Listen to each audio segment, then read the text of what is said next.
What's up, guys? Maniacs here, and welcome back to Time Tenshi. We're rolling right back into it. For some reason, I don't know why Kiyo's holding a cracker in that particular scene, but if you guys remember last time, we actually went out on like a date type thing with Kiyo, and she bought a bra, and it was really cool looking, and now we're going back into plague times of ancient London, because Crytek is like, hey, or Cryotech, I believe is what...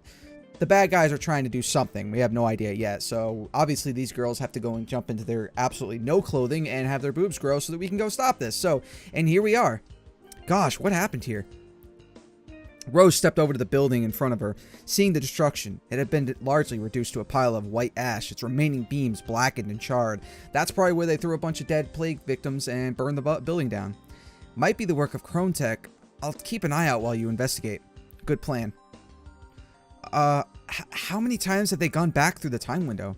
Quite a few times, but nothing substantial. I think they've just barely broken 15 times now. I don't actually keep track. Ah, okay. Even though the time window, I could hear the two of them conversing about what they saw, as well as other things. What kind of people are those? Wait, what? What kind of people are those two anyway? I mean, they seem normal enough to me. Their boobs don't get nearly as big as ours, though. I wouldn't say that. They still get pretty huge to me, I think. I don't know. Mine always feel like a pair of watermelons strapped to my body. Yours aren't that big, Rose. Sheesh. I mean, they could be if you really wanted. No. That's just fine by me, Kiyo. So anyway, how do we actually know Cryotech caused this in the first place? That's what we were checking. Michelle figured out the location. She said she didn't detect them in time as they were able to do some damage, unfortunately, but none that seemed too detrimental, Jesus, to the time stream. Something with my nose fucking... making me talking weird. Well, that's good to hear then. Do my boobs look okay, by the way? You're asking this now because you were just talking about the size of our enemy's boobs. Why can't I ask about mine? Ugh, fair enough. Yours look good, Kiyo. Good? What's that supposed to mean? I mean, you carry them well, I guess. What do you want me to say about your boobs, Kiyo? Why are they talking about boobs? I mean, yeah, they're awesome, but why? I mean, I shouldn't be so used to them, but I kinda... What, you like them being that huge? Well, I wouldn't say that, but I mean... Oh, just spit it out, Kiyo. Fine, I like being all big and jiggly. Happy? I swear something broke in your brain that one time you got stuck. How can you be okay with this kind of size? I don't know, I just... Oh wait, look at that! Kiyo walked over, picking up a piece of rubble nearby. She dusted it off, seeing that it was not rubble, but a sharp object of sorts. A shuriken. Why would they leave this behind? One of her exploding shurikens, eh? Oh yeah, I remember those. They're kind of scary, aren't they? They're not the most fun to deal with, but at least now we know that they are the cause of this. But the question is, why this building? Michelle leaned down to the intercom, pressing a button before speaking. Alright, you two, I have the answer. I need... come back. With that, she opened the window back up. A moment later, Rose and Kiyo were walking back through it. Wow, that was a short trip. They aren't always long voyages. I usually send them out to get the answers I need, and now I know that Mizuki and Bunny were indeed the cause of that house's destruction. But why? They likely got word that the house belonged to Patient Zero in terms of the plague. But why would they try to stop something like that? Well... Before she could continue, light erupted from the center of the lab. Oh, should I...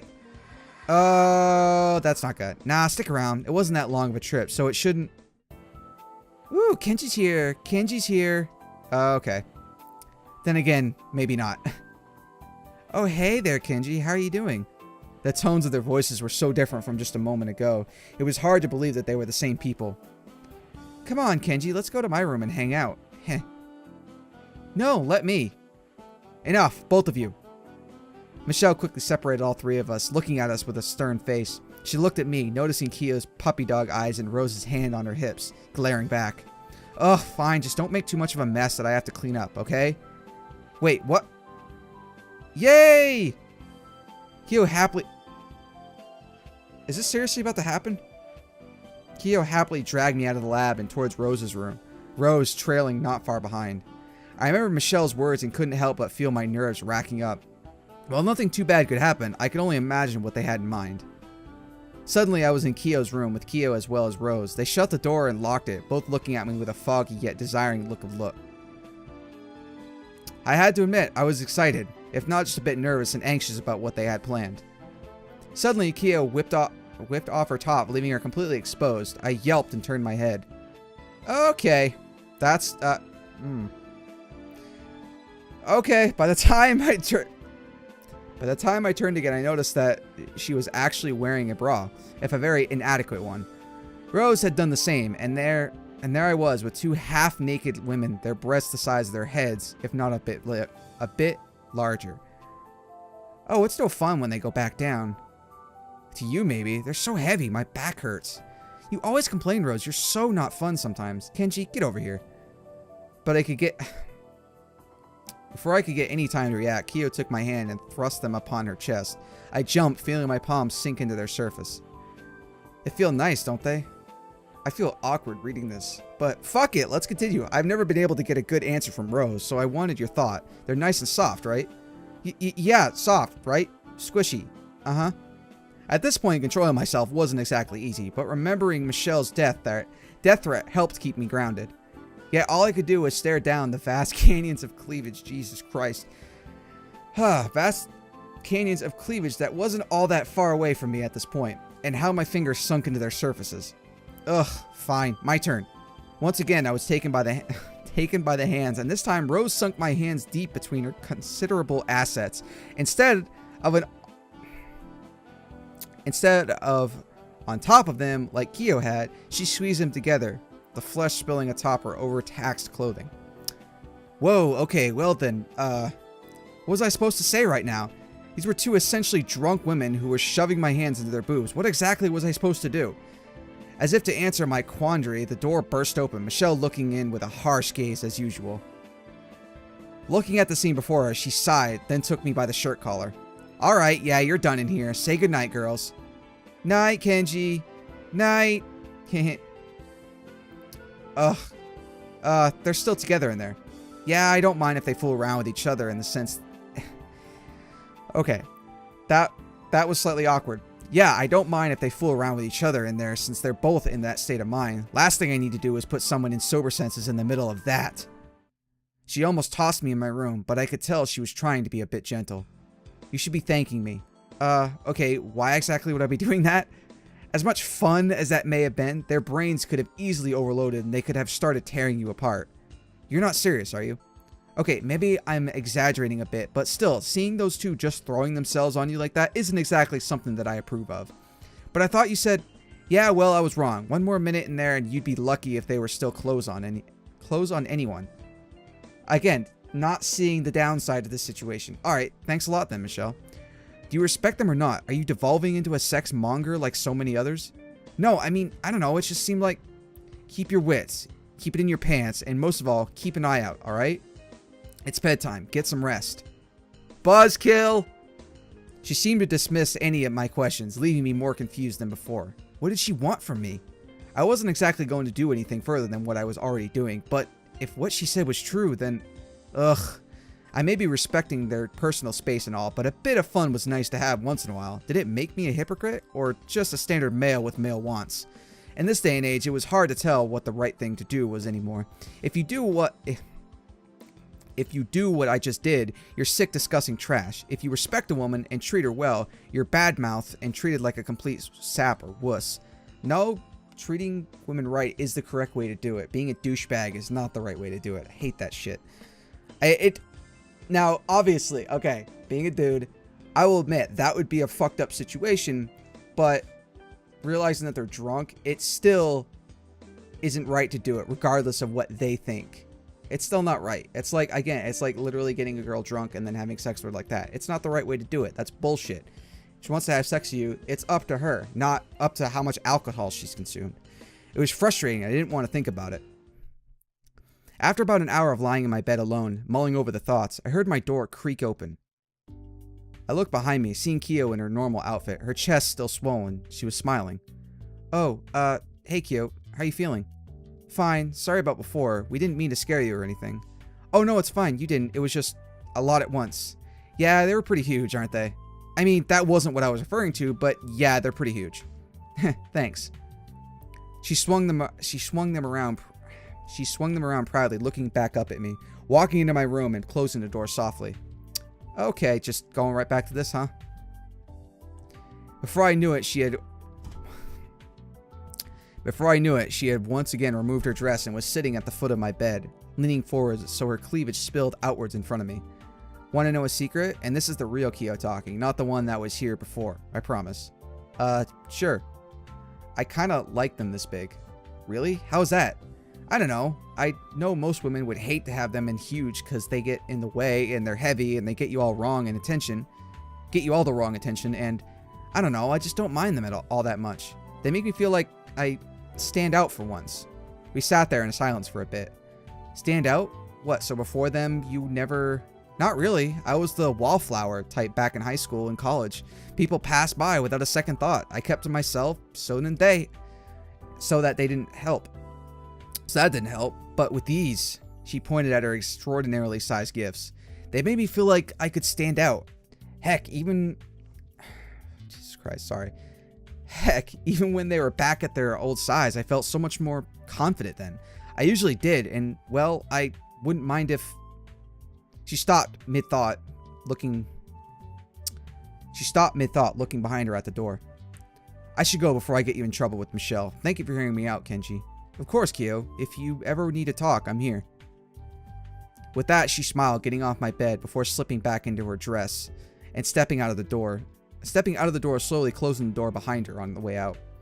I laid back, smiling, satisfied with how the day had went, and yet thoughts still pried in my head. As I calmed down, my mind couldn't help but drift to the events of only a few days before. I tried to toss them away as I drifted off to sleep. Now, here come a nightmare. Yep, I was just standing there. I was just watching as the whole place burned. I felt so useless watching my home burn to the ground. I felt the heat whipping onto my face from the scene that seemed so close by. I couldn't move my feet. They felt like lead, but I swore I could hear the panicked cries of my family from within the smoldering wreck of my old shelter. These memories seared and burned inside me until I awoke in the middle of the night. Thirsty, I needed to go up to the cafeteria. Slowly, I made my way up on my bed and onto my feet, okay? Giving myself a few seconds to register my consciousness. Then I began stepping out into the hallway and towards the kitchen. Even during the evening, the lab had dim lights across the hallway just in case. I trailed along the hall and made it into the kitchen. Ah, better. I set the glass in the sink, not wanting to make too much noise this late at night. I looked over at the microwave's clock and noticed it glowing a neon 59. So it's 12:59 basically. Technically, they're on 24-hour time, I guess, in this game. I ran my hand over my face and made my way back to my room. I kept thinking about what Kyo said. Maybe I should consider talking to her. It might help get a few things off my... Huh? I whispered to myself as I passed by the main lab doors. I peeked nearby. The doors were left slightly open. Through the crack, I couldn't make... Wait, what? Through the crack, I couldn't make out much, aside from one of those screens from the machine flickering with light. I could barely make out the image it displayed. A silhouette of some sort, but what? Just like that, it went out. I suddenly backed away from the door in shock. Fearing that whoever was inside may be upset that I was spying on whatever they were doing, I dashed to the end of the hall and took a turn. But not before turning my back to the wall and leaning my head around the corner. The light down the hall, while sufficient for seeing things, was still very dim, and some things were hard to make out. As the lab door swung open, I could see a figure of sorts step out. It's Michelle, I can tell by her silhouette. Who it was, I couldn't tell, but it was definitely female in stature. Long hair, fits, and voluptuous. Which woman it was, if I had to take a guess, I'd say it looked like... It's Michelle, you can tell by the whip in her hand. Just as I got lost in my thoughts, the figure turned towards me. I pulled my head back and turned to my bedroom, dashing silently towards it before slowly closing my door and plunging beneath my covers. Had she seen me? I hope not. I laid there, expecting someone to walk in, but no one did. I went silent, feeling my breath slow and heartbeat relax as my tired mind overcame me, slowly drifting off to sleep. Okay, that was different. Alright, Kenji, time to wake up. Ugh, is it going to be like this for all of us every morning? Now get up! I felt something cold and metallic poke me on the side. Ah! Ha! There he is. Now come on, we've got work to do, and we'd like you out there too. I managed to look up and see Rose already in her outfit intended for the time window. Were the women from Krontek up to their deeds again? After a minute of gaining my bearings, I stepped out into the hall, then into the lab. Inside were all three of the girls as well as my grandfather. Alright, ladies, ready to go? Ready to go through? Remember, we're going back to roughly the mid-1700s China. Why are we going again? Confirmation on the Qing dynasty. It's pretty well documented. We just want to see the validity of said documentation. Now go ahead and head out. Kenji here yet? Yeah, over here. I stepped up to the platform, looking out at the time window as it began humming, warming up to activate. Excellent. Hang here for a minute so I can get a second pair of eyes. Any Crone tech to worry about this time? Not that I can see this far. Looks like a pretty quiet time. Usually they lay low for a few days before setting up another adventure. We take that downtime as an opportunity to do what was initially intended with the time window. I nodded and stepped back, watching the time window as it whirred to life. The girl stepped through, vanishing through the flash of light. And here we go again. Our last trip wasn't that long ago. Rose, are you still anxious? I don't know, Kyo. For some reason, every time we go through, we seem to get bigger. Really? Why do you sound so excited about that? Bam. Again. Both girls gasped as the effects took hold. This time, in sudden bursts, their chests vaulted forward, their cambering curves making their tops stretch outward as they gained inch after inch of bust. Rose stared wide-eyed, watching as the growth took a new form compared with the one she was used to. It was a slow build-up usually, but now it seemed so spontaneous and sudden. The thought that the effects upon her body were different every time worried her, and she bit her lip as another burst of growth made her expand several more inches in the bust. Kyo, on the other hand, did little more than giggle as her boobs reached the size of her head. Even at such a ridiculous size, she didn't seem to mind them, as she had gotten much bigger in the past. While Rose saw giant boobs as a burden, Kyo outwardly loved seeing them get all big and swollen like they did, and she even bounced around in place, watching them jiggle and sway proudly in her skimpy outfit. Ugh, do you have to like it so much? Do you have to hate it so much? Kyo stuck her tongue out at Rose, while Rose did the same, a scowl on her face, as they eventually reached their desired time period. Ugh, gosh, why do they always have to be so heavy? Alright, and that's a good place to stop right there. We're already in a new area. That's all the time I got for today, guys. Hopefully you guys are still enjoying this game. This one was a little more exciting and a little weird, but it kind of ended in a much better way, in my personal opinion. Granted, yes, everybody wants to have a little bit of fun, but not in the sense that they would regret it and you would regret it in the end, because they would all hate each other or anything along those lines. So anyway, that's all the time I got for today, guys. Let me know what you guys think of this game in the comment section below. If you guys want to see more of it, please let me know. Thanks again for watching, guys, and I'll see you guys next time. Maniacs, out.